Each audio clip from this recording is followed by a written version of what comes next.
بڕیاردانی بە ئۆنلاینکردنی خوێندن لە کۆبوونەوەیەکی ئۆنلاینی حکوومەتی هەرێمی کوردستانەوە ناڕەزایەتی شارەزانی بواری پەروەردەی لێکەوتۆتەوە و پێیان وایە بڕیارەکان جراسەکراونین و پرۆسەی خوێندن بە ئۆنلاین لە هەرێمی کوردستان زیانی زۆر بەر قوتابیان دەگەێنێت. بۆیە دەکرێت قوتابیان لە پۆل بخوێن و ڕێنمایی تەندروستیش جێبەجێ بکەن بە درێژکردنەوەی دەوام و کەمکردنەوەی ژمارەی قوتابیان. ئەو خوێندنە لەوانەیە کۆمەڵێک گیر و گرفتی هەبێت، کۆمەڵێک زانکۆیان گرفتیان بۆ دروستە بێت، هەروەها لایەنی ئامادەسازی لەلایەن قوتابیان و خوێندکارانەوە کە بارگرانێکی زیاتر دروست دەکات لەسەر پرۆسەکە، لەسەر کۆمەڵگا، لەسەر لایەنەکان، لەبەرەوەی هەم دەکرێت لەناو زانکۆن و هەمیش ئۆنلاینە، ینی هەردوو بارەکان ئەبێت ئەنجامی بدەن. بە بڕوای منە توانرا توێژینەوە و بە دوواداچوونی باشتر کرا بە ڕاپرسی باشتر کرا بە تاوەکو بووگەی ئاستی بڕیار بنمونە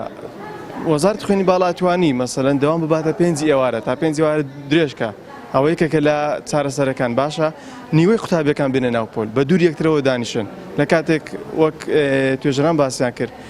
کۆمەڵە سمایە نەکرێتەوە مەسەلەن بازارە هەمووی ئەتوانی تەڵەبە باشتر پابندبی لە کەسێکە خوێندەواری نییە.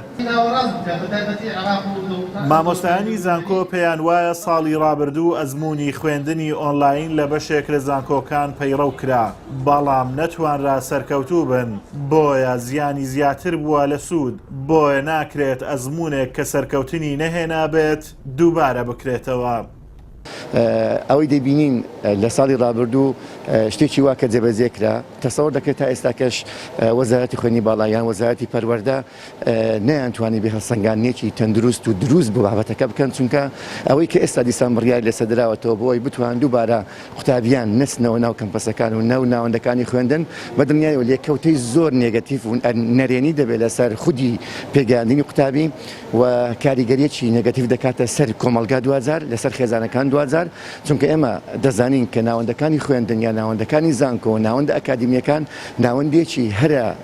باڵای ڕۆشنبیرکردن و پێگەیاندنی تاکن لە ناو کۆمەلگای ئێمە. ئەگەر ئێمە ئەوانەمان دوور خستەوە نەمانتوانی بیان بین لەوەی